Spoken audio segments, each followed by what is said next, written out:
Junk food section. Dito ako unang kukuha sa mga junk foods muna tayo, mga kasari.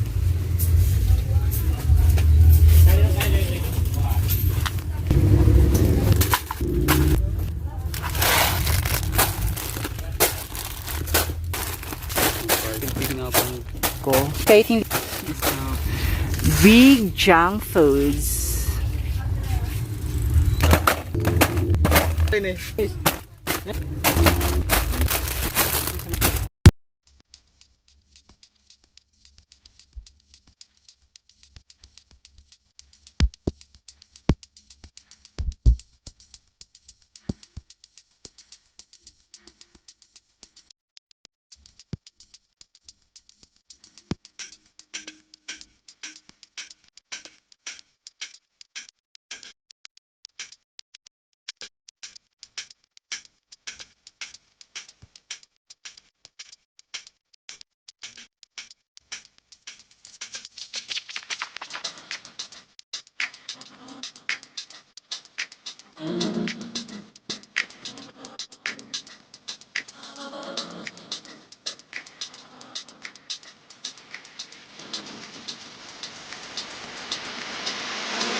Laundry section.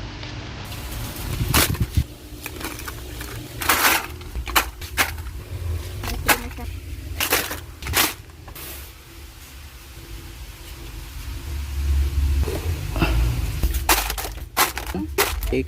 Wala.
Hello mga kasari, hello guys. Ipapakita ko lang po sa inyong napang grocery ko for this week.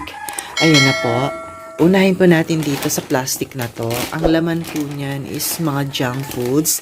Iba't ibang klase ng junk foods. Tapos nandito na rin po yung aking sigarilyo.